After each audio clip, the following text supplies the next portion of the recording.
So I'm here with underground film legend. You're a legend to me, Damon Packard, and you have kept me alive through the last year with your posts about going to the drive-in. I was just going to say that I have here, all the way from the Oak Drive-In in Royal Oak, Michigan, an old school drive-in speaker. I don't know if you can see that.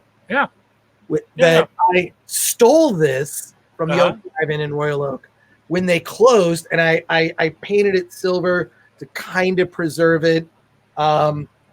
This is in of course, my pile of weird collectibles here in the background. I only went to the drive-in once in the old days when they used those speakers when I was a little kid with my grandfather to see Star Wars double billed with Midway, both John Williams scores, by the way. But yeah, that was the only time I ever got to experience it in the in the original era. I even did that cliche thing of I had some friends. We went to the drive-in. We wanted to save some money, and I snuck in the trunk. It was an old Chevy Impala. I was probably like 13, 14 at the time. Yeah. They didn't want to open the trunk because it would have been suspicious. So because this is in Michigan, the quarter panels in the rear were so rusted out, I slid out of the trunk through the quarter panel. It's much skinnier back then. You can still do that. I mean, you can do that now. You should do that again. Technically, you could do it. Oh, wait. Okay. This is the Film Threat Podcast. This is our little title sequence.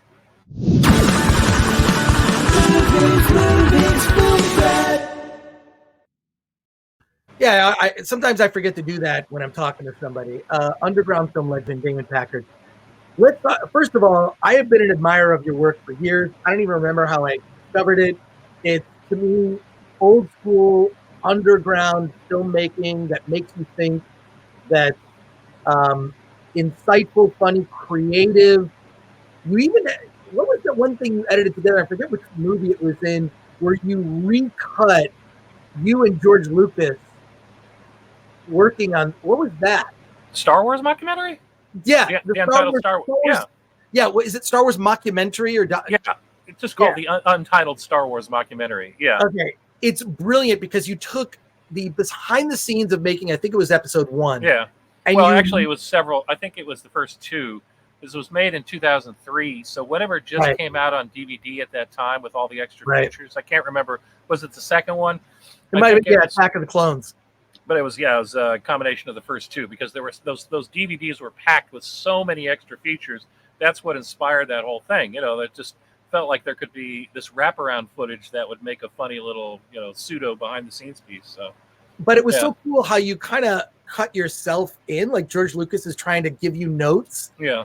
And you yourself are sitting there and I swear, if you just looked at it and nobody told you what it was, you just think it was part of the doc. You didn't really, it just was woven in. I mean, it reaches levels of ridiculousness later where you go, oh yeah, this is a mockumentary, but it was a response to those movies. It's weird now when you look back at the prequels, they've actually aged better than I remember.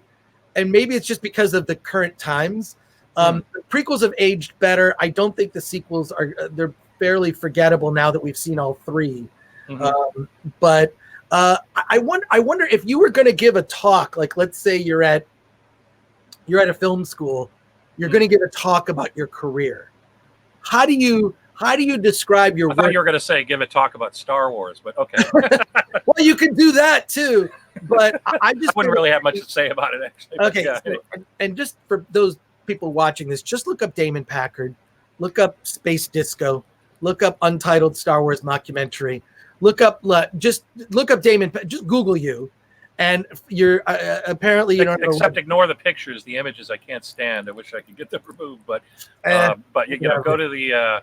There's a New York Times article now too, actually. About your work? About me, yeah. Oh my God. Yeah. Wow. And my connections with the CIA and everything, but no, there is a New York Times article.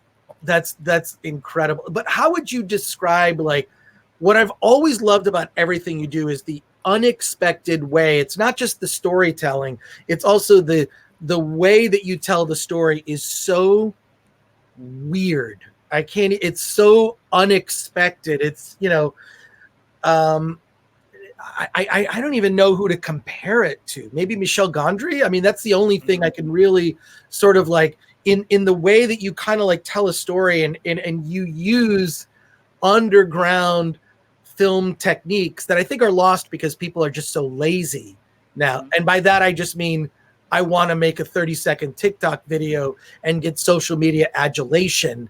But what you've been doing with your work for so long is just presenting, in some cases, a traditional story, but telling it in such a most bizarre way that it's kind of here. I'm at a loss for words and indescribable. How would you explain your work, say, to a group of students at I don't know, you're giving a speech and you're explaining your work in an academic setting and to academia? Oh God, I would just say, you know, a lot of it is kind of shaped around improvisation and trying to build ideas on afterthoughts or, just improvising things, just doing things on the spot that I didn't think of, and then building on that, trying to, maybe sometimes later after looking at the footage, thinking, which isn't really the best way of telling a story, but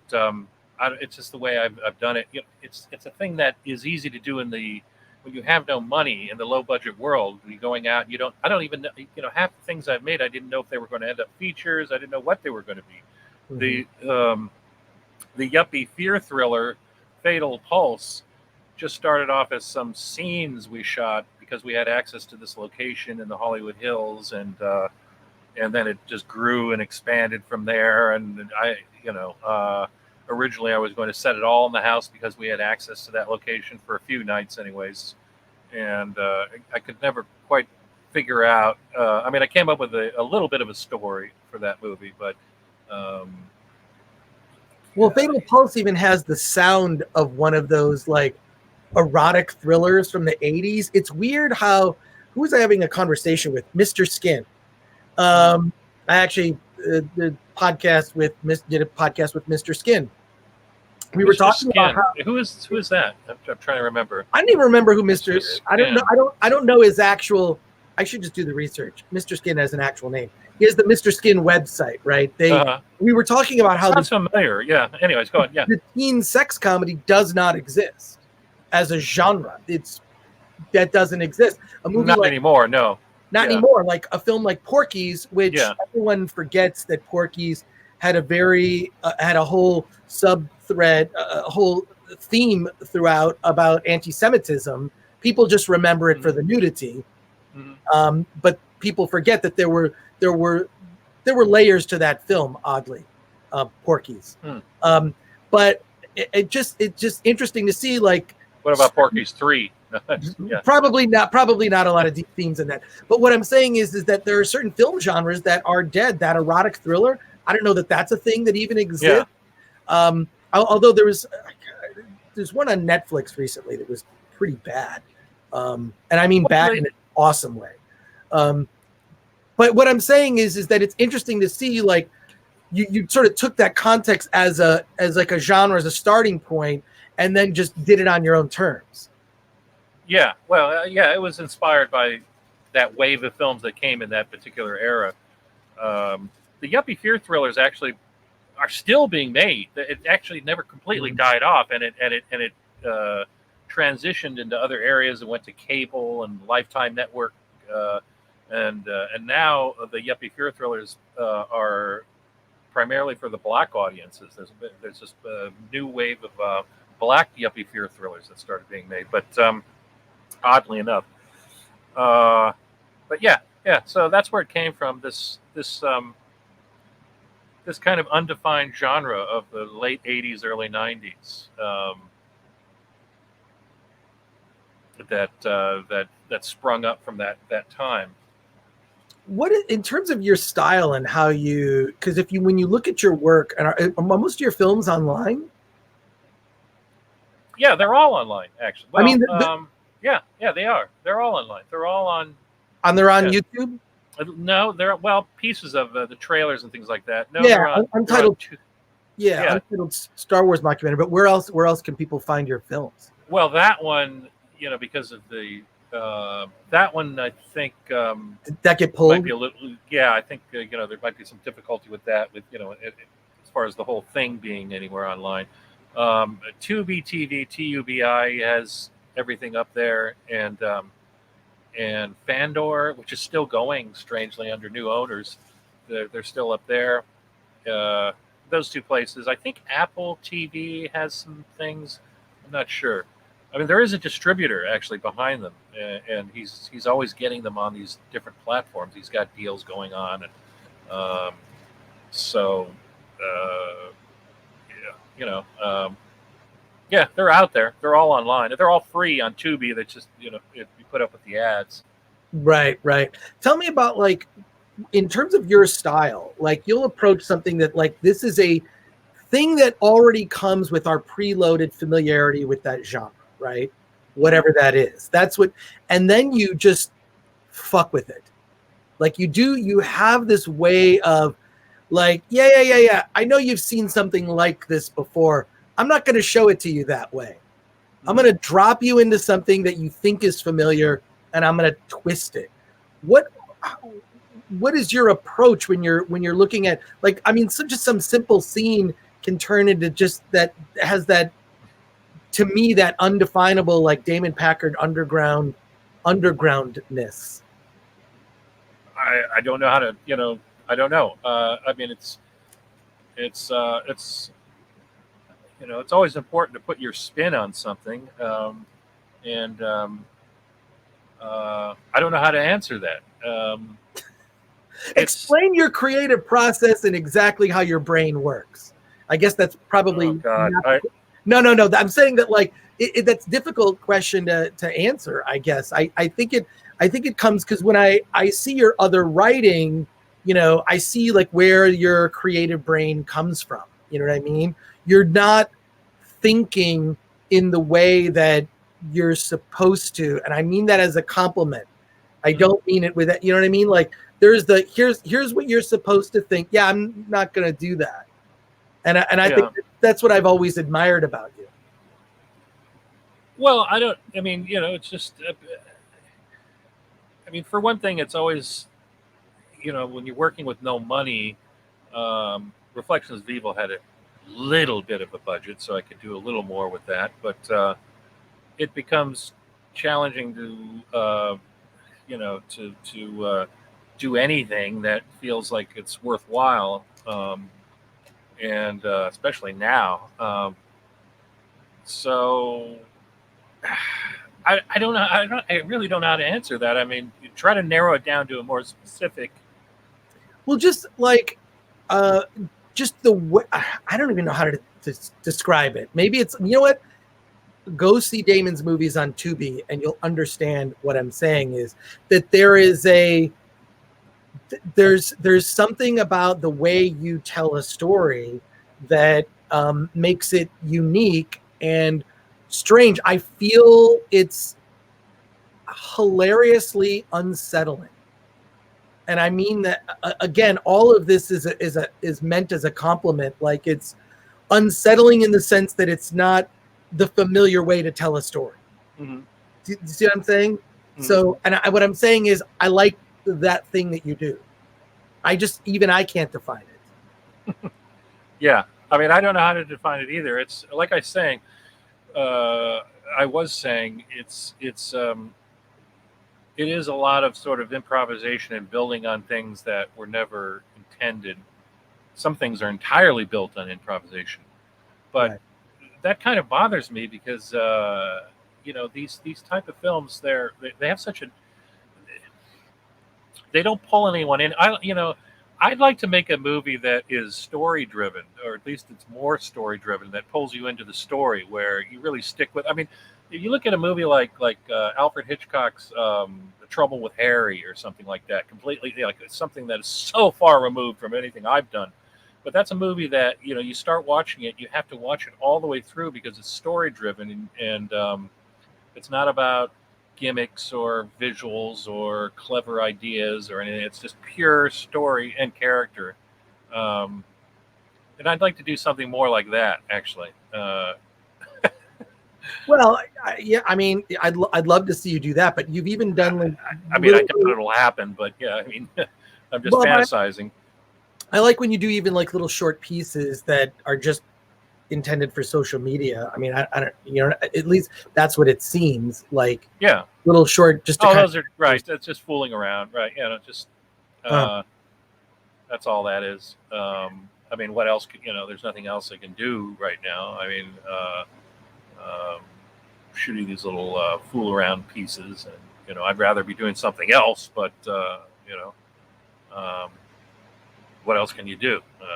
Well, I guess my question to you is then, as you have built your reputation, as an underground filmmaker of note, I added the title legend. I think that you've reached that status to me. But in some recent videos on another channel, I've been complaining a lot about modern film.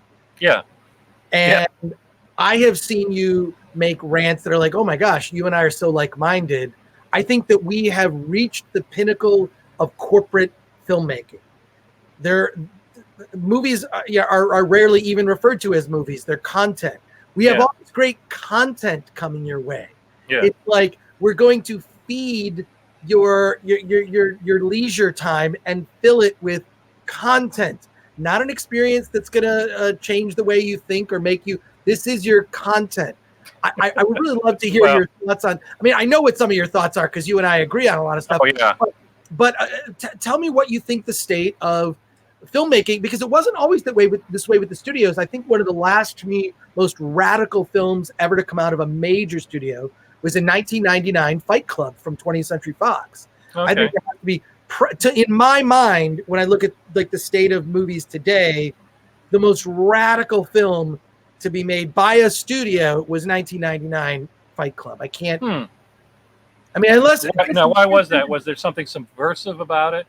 Yeah, absolutely. It had that 9/11 reference in it too, with the buildings. Well, not necessarily reference, but like unconscious sort of premonition, something like that, maybe. Precisely. But I want to know your thoughts on modern studio films. God, I mean, where do you begin with that? They just deteriorated. I mean, I always trace it back to around the late 80s. There was a period, because we went through this renaissance, this creative burst of energy from the 60s, 70s, and 80s, of a sort of a new renaissance that started in the 60s, because you could go back to previous years and they had their own renaissances in, 30s, 40s, and 50s, very creative period, a lot of, but the 60s, 70s, and 80s was the new renaissance where we were pushing things, exploring ideas, all those ideas left to explore, all those things, and that's all related to life as well. What there was to look forward to in life, new trends, new movements, new creative movements, new music. There were all sorts of things to look forward to that slowly came to an end, and I kind of felt it would. It's kind of we just hit a wall, and that started around the late 80s, and everything started cannibalizing and recycling itself. And it just got worse and worse. I mean, I would, people still point to the 90s as this great sort of, and there was a lot of good things that came out of the 90s, a lot of good music, and it's an interesting decade, techno and electronic music and female artists, and a few movies here and there, but it was still a decline, and further, moving towards this corporate, no risk filmmaking, no risk, studio movie making. And by the 2000s, and the aesthetics, of course, were changing as well. Aesthetics going more towards this, J.J. Abrams style of movie making or something like that. Just some awful aesthetic, and it's connected with computers and computer animation and CGI. The aesthetic now in real world filmmaking, it's like imitating a computer animated film in a lot of ways, where the camera is always on a robotic techno crane of some sort of robotic jib, and it's constantly moving around. All the shots are either following, or it just looks like everything looks like it may as well be CGI. But we definitely, everything now is in this God, it's this weird kind of we're in the umpteenth carbon copy phase of creativity. We've passed the no risk phase. We've passed the no point to anything left phase. So now we're in this kind of, we're still in the dead zone where life wasn't meant to exist, where things just ended, and we've schismed into this dimension where, which was the concept of the dead zone, where we're still alive somehow, but it doesn't, there's no point to it because there's nothing left. But how movies are going, the state of movies is really something else to see. Just how far they've fallen. 100%. I agree. It's that when you mentioned carbon copy, it's like, you and I remember the Xerox machine when you'd make a copy of a copy of a copy, and it would just slowly degrade. Yeah. It was actually kind of a style, actually, in old school fanzines. Like it was like, it was kind of cool to make a copy of a copy of a copy. It degraded the image in a way that was its own kind of a new thing. But now you've got, I know you're referring to franchises. When you look at Star Trek, when a copy of a copy of a copy, or now we have the terms like reimagining, reboot, and also this fearfulness on the part of studios to not make anything original or new. It's got to be based on a property that's been around, north of 50 years to even be that to be considered. So it's based on a pre-existing property, whether it be a book, a comic book, an old TV show, or whatever. It's like that old joke of the studio executive that suggested doing a movie version of the TV show MASH, not realizing that MASH was a movie directed by Robert Altman. Right. That's what the TV show, and the movie's much better than the television show. The television show is, I like that. I used to watch it, but the movie is good time. The movie is remarkable. Oh, absolutely, yeah. Well, everything Robert Altman did in that era for 15 years, 20 years, it was just everything was like perfection. I mean, especially starting from that Cold Day in the Park in the late 60s to MASH to, Nashville, McCabe and Mrs. Miller, Nashville, Brewster McCloud. I mean, it's just one great thing after another. Yeah. And when you look at that kind of stuff, I feel, and I've spoken about this, I'm curious about what your thoughts are. What I have begun to see happen is the global market has become such a big part of the profitability for a studio film. That's a necessary part of the profitability. If you're making movies with budgets of 200 million, you have to break $1 billion in order to just eke out a profit, right? Because half the box office goes to nothing, right? You're spending the marketing, so double that budget. You're spending $500 million practically on a film. It's incredible that they're still making movies at this budget level. It just seems like that's going to collapse at any time. Well, that will definitely collapse. I mean, I think we're looking at the box office. I don't believe will normalize until 2024. Those are the estimates. It's like it's going to take, we're not going to get $1 billion movie at the box office. This is not going to happen this year. It's not going to happen. As much as like my beloved Dune that I'm looking forward to, I intend to see that on an IMAX screen in a theater. Can't wait. But I don't think there's going to be $1 billion movie at the box office. It's not going to happen. And who knows? But the thing that you mean globally or domestically? Domestic is really bad. Globally, yeah. Well, domestically, no. That's not. But what I'm saying is that what I have observed when you look at films from the 70s to now is the erosion of the American film, and I think that this is very important. We have, it's beyond erosion. I mean, the erosion ended 10 years ago. Now we're in some sort of new phase where it's like a netherworld of I don't even know how to describe it. Just as someone who I grew up watching a lot of world cinema, right? Like I would see Japanese films and French films, and what I really loved was, this is not just a comedy. or whatever the genre was. It was a look at the culture. It was a look at the identity of that nation. And many of these countries, they have, like Canada, for example, has the Canadian Film Board, right? And if you don't, and you take your project to the Canadian Film Board, and part of it is to promote the identity of that country. We don't have that. And so what really this we're living in is the death of American cinema. And as the culture continues to plunge headlong into more and more divisiveness over stupid, and as we become even dumber, when you look at, I mean, everyone points to, it's not an original thought to say that Idiocracy is a documentary, right? The Mike Judge film. But what I'm disappointed about, because I grew up reading American Film Magazine, and it was about American filmmakers.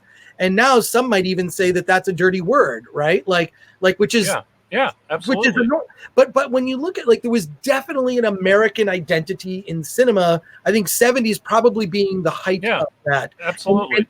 Because I have no expectation when I see a Korean horror film. I want to see Koreans in the film, and I could care less if there are any. I don't need there to be diversity in that movie, because I don't care.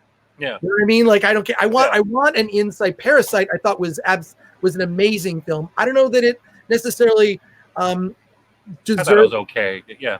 I personally loved it.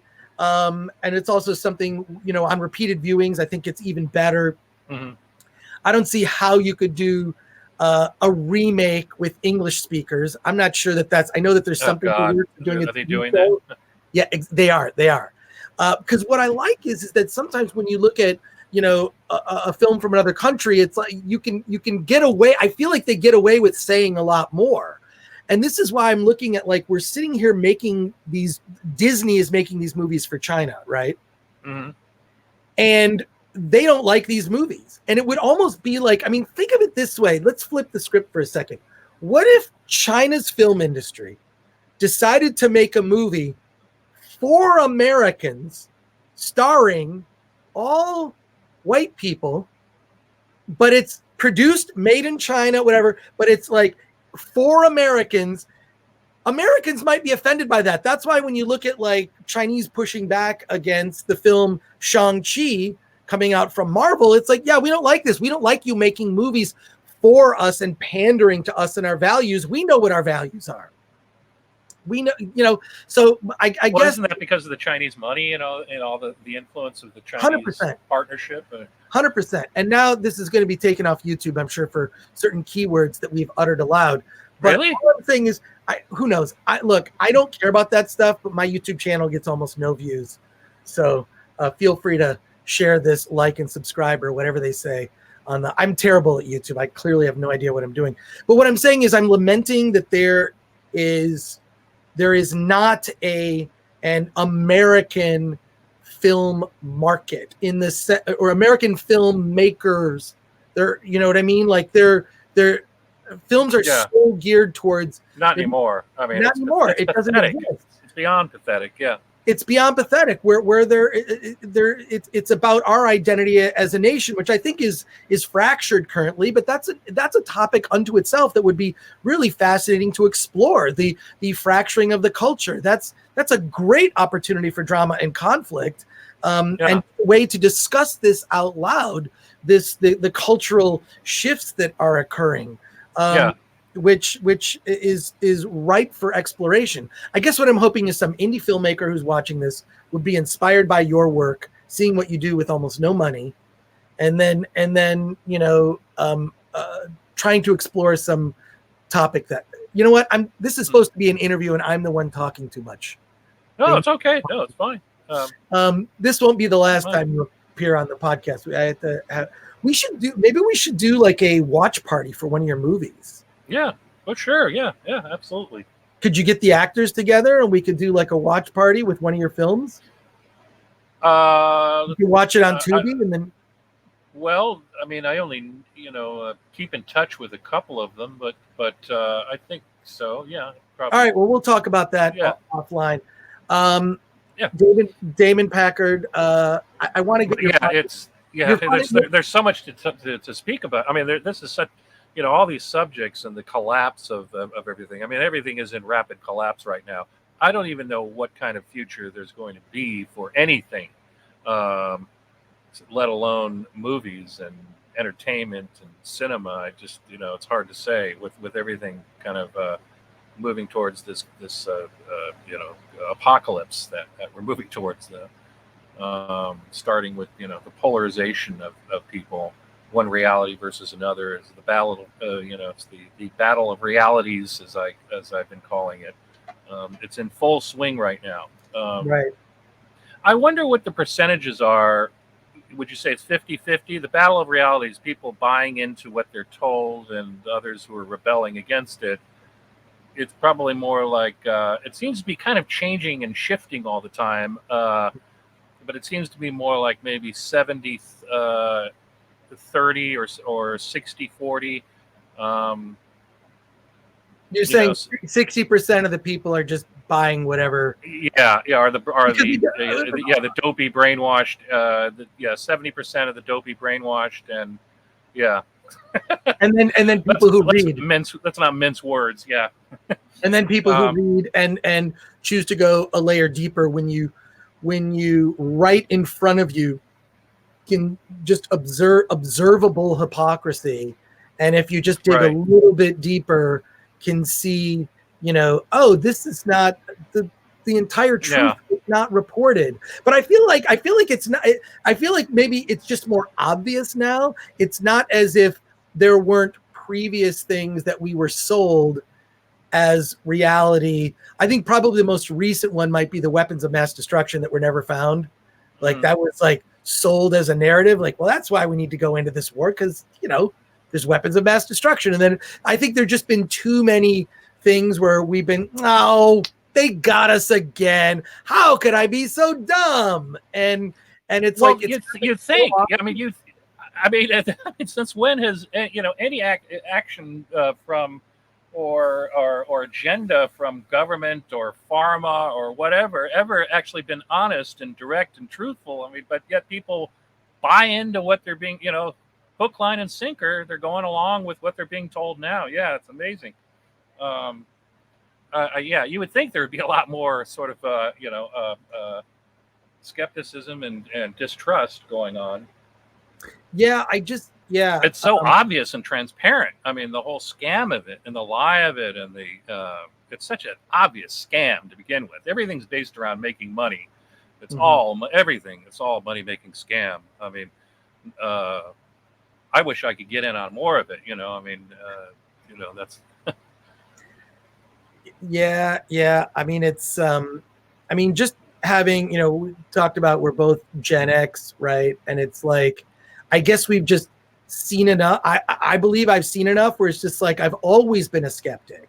I've always been a skeptic because, God, from a teenager was covering film, but I saw, the lie, at least in the trades. I mean, if you read the trades that cover entertainment, you go, well, this is a lie. This is a lie. You would think that selling a screenplay is like winning the lottery, or, those things are not the case. And just knowing people that are, it's just like, well, this is all it's just ego boosting, and you really don't get much out of it except maybe another job. But in terms of the press exposure, but when when you've been embedded in media as long as I have, you see it's like, oh, well, that's a thing that's created, because I've done stuff like that, right? Like I've uplifted filmmakers and tried to help them like get exposure to kind of, combat the, like, this is what the publicist wants you to say, as opposed to like, well, I'm going to just have my own opinion on that. Because I really do believe that Hollywood publicists pretty much write most of the press in the trades and the film journals and the so-called film journalists. It's just run by publicists with the dangling carrot of you're going to get to go to some event or something, right? Not that I also don't attend those events on occasion. I feel very fortunate to be part of an organization that gives me access to that, but certainly doesn't affect my opinion. I don't feel obligated because you bought me a Coors Light to say something nice. Shoot, dude, I gotta go. Unfortunately, I gotta wrap it up. But it's always a joy. Already? Oh. Yeah, I know it sucks. This sucks. I don't want to wrap it up. I gotta do another podcast. I try to book them all in with who? For the whole month. For the whole month. Beth B. Oh, okay. Beth B. from the underground film scene. She has a documentary about Lydia Lunch. Oh wow! Oh nice! Oh my God! It's called The War. The War is Never Over. And it's about Lydia Lunch. Good title. So what I try to do in terms of like, because I'm working on a couple films right now, documentaries, and what I try to do is do all the episodes for 1 month for the Film Threat podcast in one day. This is a little insight for people that are still watching or listening. Is I will book filmmakers about an hour apart or sometimes half hour apart, depending on how much time. And then I just do them back to back to back all in one day, post them, schedule it in one day. And then it's my 1 day. I do it like, almost like a film junket. Mm-hmm. So, is there anything else? Is there anything else we can cover very quickly then, since we're absolutely. on time? Yeah, absolutely. You talked about the state of American cinema. We both like. Here's what Spielberg does. He always puts his hands together, like, he has this thing. But anyways, yeah, go on. Is that what he does? Yeah, he does that. Yeah. I mean, we've talked about, we've lamented the death of American. It's just because it's, to me, that other countries' identity is so exemplified in their cinema, and I enjoy it. I enjoy seeing, like, this is what French culture is, and this is what, this is Korean cinema, and they have very distinct voices. And American cinema's voices give us money, right? They're trying to check so many boxes to appeal such a broad spectrum, cross-culturally, right? Mm-hmm. That it ends up just being milquetoast garbage, which is why I think the Chinese pushback against the film Shang-Chi, which may or may not end up even opening in China now, I fully understand, because looking at it from Chinese culture, your Americans are making movies for us, trying to pander to us. That seems a little odd. I'd rather just see a really good Chinese film, right? Like a really just good, Hong Kong action movie or whatever. But, that's just, I know that our taste is probably more, you and I have a very diversified media diet, so to speak. Mm-hmm. But, okay, I unfortunately got to get, but like, okay, is there any hope?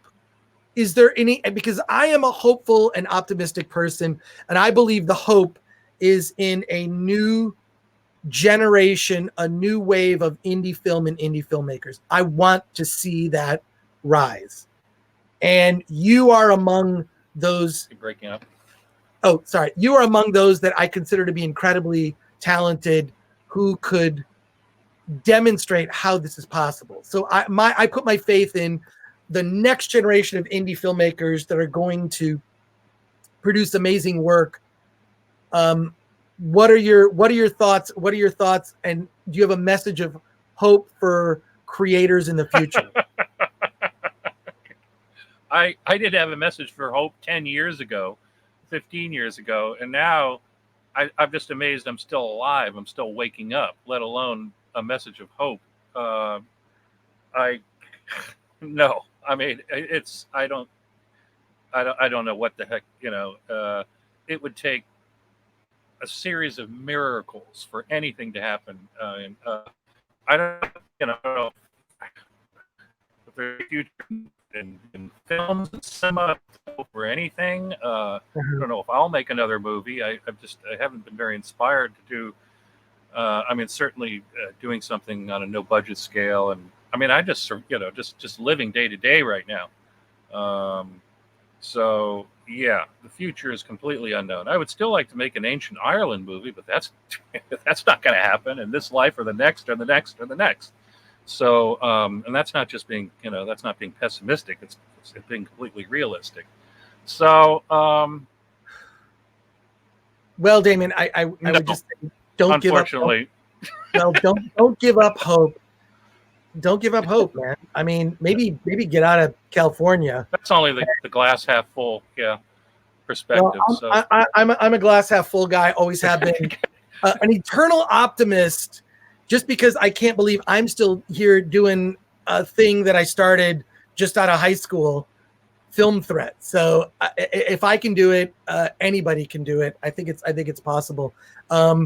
Check out the films of Damon Packard. You can find his films on Tubi. You all know what Tubi is. It's one of those apps, and it's free. So even better. Damon Packard. Thanks. Thank you. Yeah, it was great. There's a lot more that we could have talked about, but yeah, sure. Well, yeah, this is great. We'll talk. Well, this is part one. Okay. This is part one. All right. Yeah. Damon, thank you so much. Okay. Thanks a lot.